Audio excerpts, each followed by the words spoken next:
Okay, y'all. So this is going to be the video on how to utilize crystal grids in your magic to amplify and expand your power and your rituals and your magic, okay? And your spells. So, first,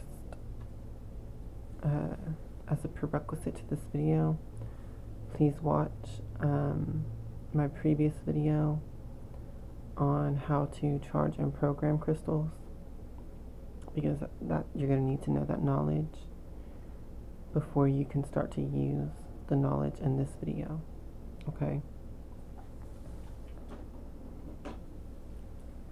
So, when we're talking about crystal grades,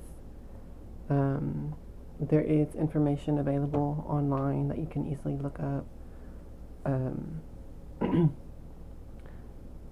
As far as, setting up small grids for spells and spell casting.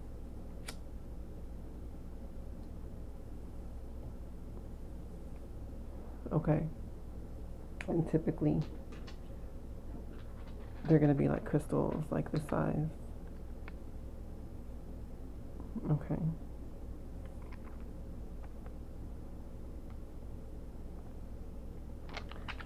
Or possibly even smaller crystals like these. I'm sorry about the lighting, y'all. Let me see. Like small quartz crystals, like that. You can set these around your candles and things like that, okay? In different grid patterns. Okay, and actually, that is not what this video is about. I am not going to be teaching you how to set up tiny crystal grids around candles for spells, okay? Or just crystal grids in and of themselves can be used for magic. Tiny ones. You don't have to use the candle spell or anything. At the center, you can just set up a crystal grid with like a more thicker, bigger crystal like this in the middle. Preferably one that's like flat on the bottom, what's called a generator crystal. You'll put that in the center and then you'll set the tinier crystals around it in a grid, okay? Those are crystal grids too, but they're on a small scale. And you can charge those with any of your intentions. Once again, look at my video, how to program crystals, for that information of how to do that. But basically the idea is, you program each single crystal individually, and then you set them up in these grids, and it just brings a mass amount of power to your manifestations, okay? And that could be for any intention or mixed intentions. You could charge some crystals with, like, say, protection. You can charge other crystals with wealth and prosperity, and you can mix those together in a grid, to bring prosperity, but also to protect your finances at the same time. And different things like that. Your own creativity is the limit on that note.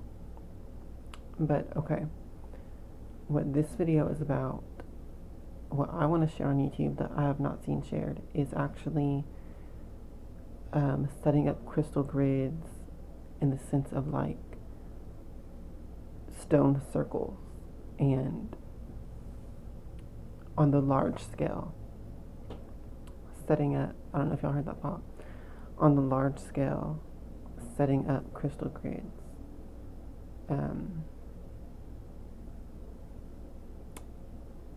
Okay, big ones.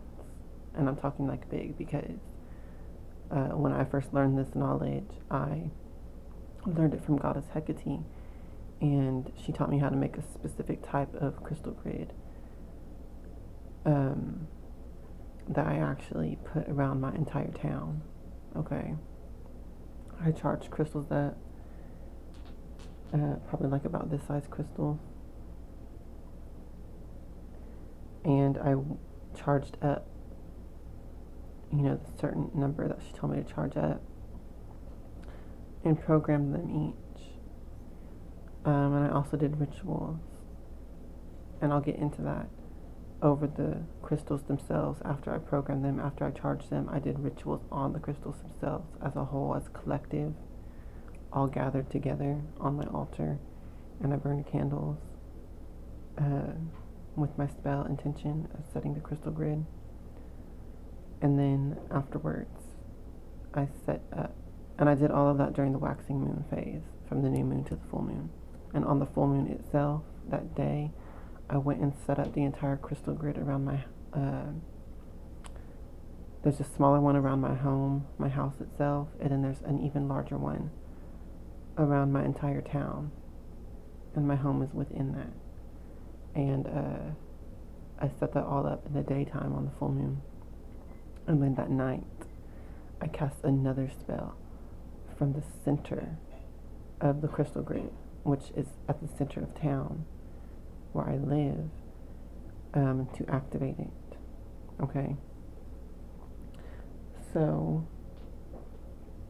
I'm not going to break down in this video how to make the Hecatean crystal grid. I just want to talk about making crystal grids in general, okay? And you can make it for any intention, for any deity.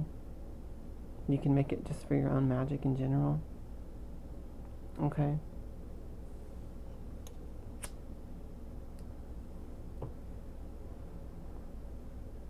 For the Hecate grid, I used 13 crystals in the outer circle, and then I used one crystal in the center. So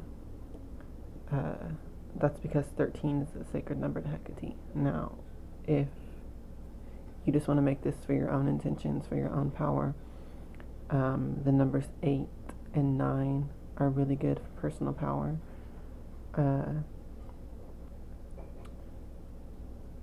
So is the number 6. So these are some different things that you need to think about. I'm not here to give you like a full breakdown of how to set up each crystal grid, but I'm just giving general advice of how to set one up in general, and you can apply that knowledge in setting up your own grid, because I don't know who's all watching these videos and what type of grids you want to make. Okay, but different deities have different sacred numbers associated with them. They have different crystals and stones associated to them. If you don't want to go the route of making a crystal grid for a deity and their power to augment your own, you can use numbers that are special to you, or that just represent your intention. You can use stones that are just special to you, or that represent your intention, okay? For example, in the Hecate grid, I used 13 quartz crystals in the outer circle, one in the center, but I also put 13 carnelian crystals, amethyst, spaced between that. Okay, between where I have the quartz crystals set and the 13 points, I put a small carnelian and amethyst in between those points, okay? So, let me just show y'all. This is the map of my town, and what I did was I planned out the crystal grid by drawing it over the town first, and my house is right there where that smaller grid is. But anyways, I just basically drew the entire 13 pointed star, and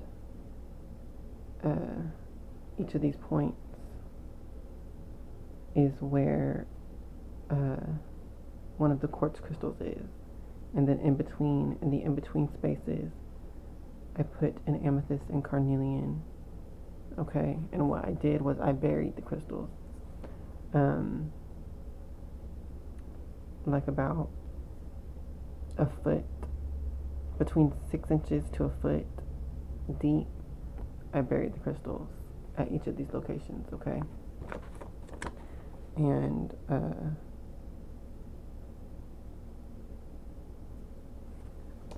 so you know, you can just do different things like that.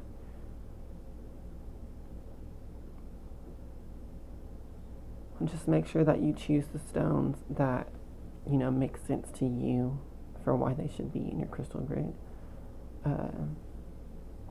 Like you might want to use, you know, whatever energy, whatever power that you're trying to do, or intention that you're trying to do. You know, that's the type of stone that I would look at, you know, what is the meaning. And I told you on the last video on how to program crystals, Scott Cunningham's Encyclopedia of Crystal Gem and Metal Magic is very good for telling you, if you're a beginner or whatever, for telling you what each stone's powers and energies are, what deities they're associated with, and different things like that. Their magical usages and intentions and things like that, okay? So, I don't know why this is annoying me so much today.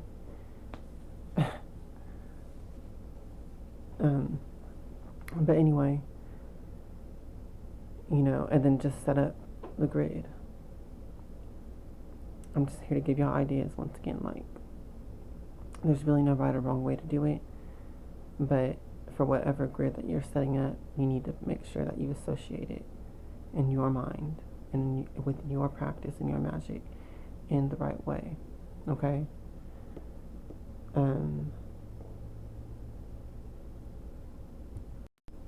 Now, you don't have to just use this with crystals itself. And that also goes from my previous video on how to charge and program crystals. You know, metals also have vibration, okay? So you can use the method that I said for programming crystals, and in the last video, you could use that same method for programming jewelry with crystals in it, as well as, because this is a silver ring with garnet, as well as the metal itself. Okay, you can program metals in the same way that you program crystals. So I should have added that in the previous video. Or like this. That's the moonstone. And silver. This is just a silver pinnacle ring. And you can just charge those up and program those in the same way that I told you how to program crystals in general. Okay. So you can use metals, is my point. You can use metals in your crystal grid. You can center this on your home. You can center the grid on your town. You can just make a smaller, like, stone circle around your ritual area that's outdoors. You can do this inside of your home. Something that I do a lot is, these are the 4 crystals that I use for, what I do is I program them and I charge them up, and then I set one in each corner of my room with the points pointing outwards. And because predominantly my bedroom is the room that I cast my magic in, so my altars are, and I just set up these crystals in a grid in the 4 corners of my room, pointing outward to amplify my magic. You know, you can use different crystals in your home as well,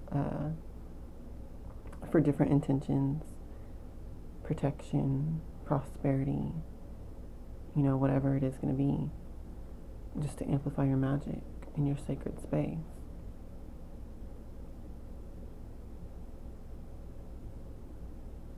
And once again, there's no right or wrong way to do this. There's no fixed way or fixed amount of ways that you can utilize this, your own creativity and intentions is going to be your own limit, okay? Like, and that is unlimited. Like, you can make grids for anything and in numerous ways using different crystals and things like that.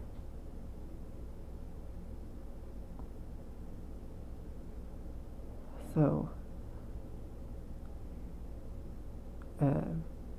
but whatever you do with your crystal grid, I do recommend that whenever you utilize its magic, you occupy yourself at the center, okay? Now, there's different things that you can do to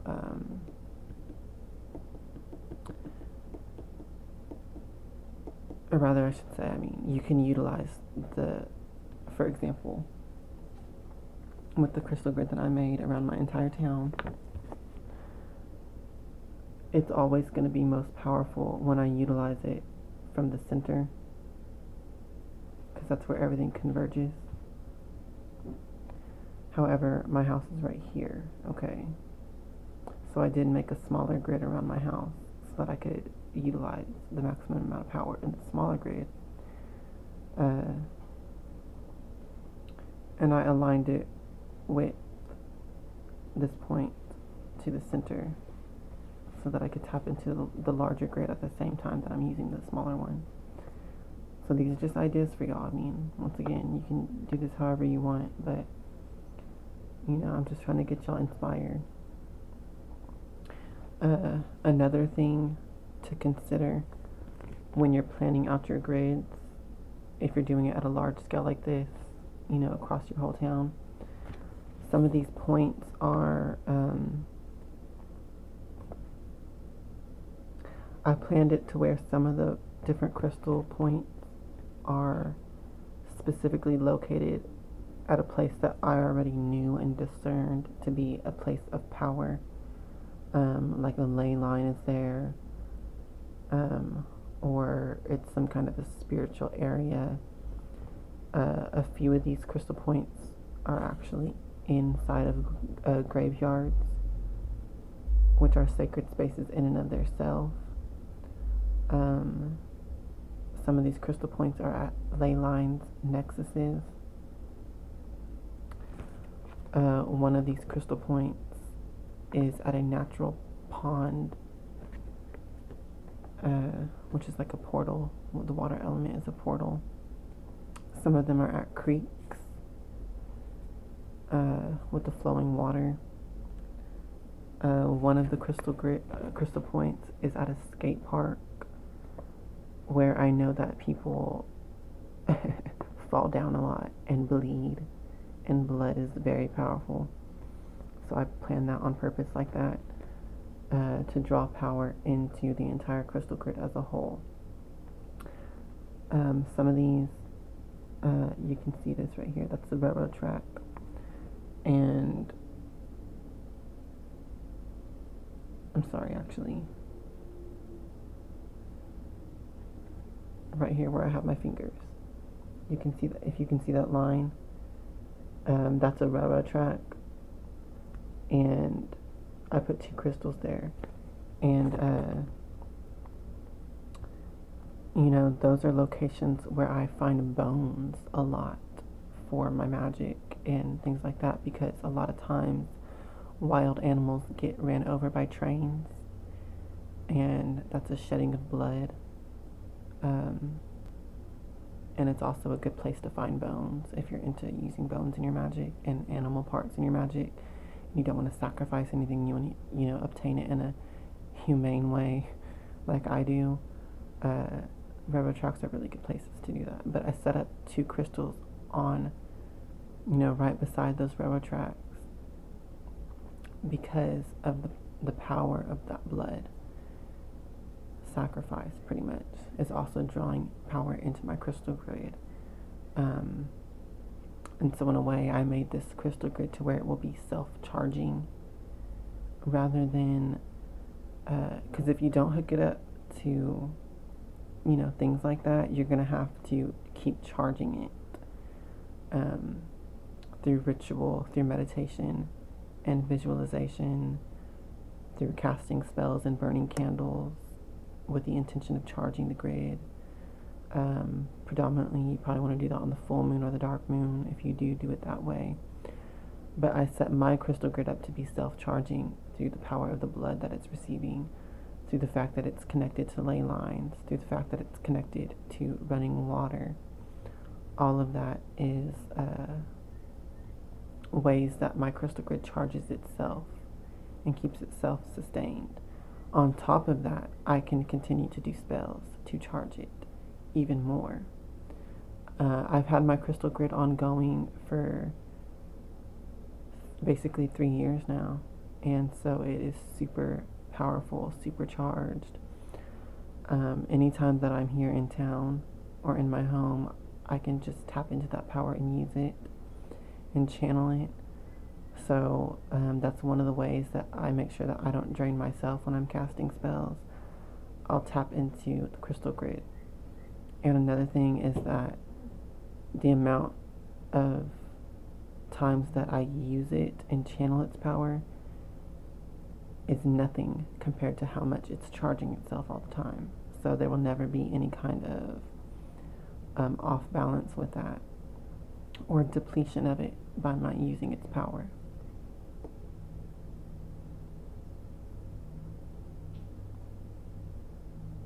So I hope this is giving you ideas on how to set up your own crystal grids and really utilize that power, tap into it. This is an ancient knowledge that I think has been lost in a way because, there's stone circles, in a lot of places in the world that ancient witches used because it was an immense source of power to draw upon without depleting your own energy. And there's ways to indefinitely charge it. If you look at the history of Stonehenge and different stone circles like that, a lot of people say that the Druids, did sacrifices there because of the fact that blood is a very powerful way to charge it up. Too bad in the ancient times they didn't have things like railroad tracks and skate parks where there's bloodshed, almost constantly throughout the year on its own that you don't have to sacrifice animals for. But, that's just one of the ways that you can utilize crystal grids, and I wanted to share that for y'all in this video. And, let me know if you have any questions. Let me know if you have set up crystal grids before. Just comment below if you just want to share anything at all or ask any questions. If you have a YouTube channel, please make a video on this subject and let me know about it because I would like to know your input. Another thing I should add in this, when it comes to the crystal grids, you don't have to use crystals proper. You can just use stones and rocks. And those contain their own energies as well. I have set up crystal grids or stone circles before with just like big, like that size rocks, where I inscribed different runic symbols on there with paint. And I have some of those set up around town for smaller rituals and different things like that, or ones that are just associated with different powers in Hecate or different intentions. So you can utilize this energy and this knowledge in any way that you want, really. Once again, it's going to be your creativity that limits you on that note.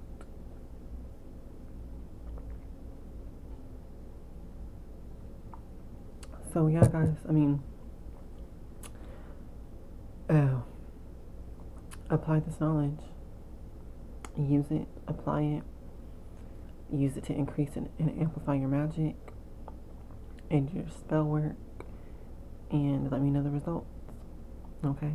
I'll see y'all in the next videos. Until then, hail Hecate, hail to the witches, and blessed be.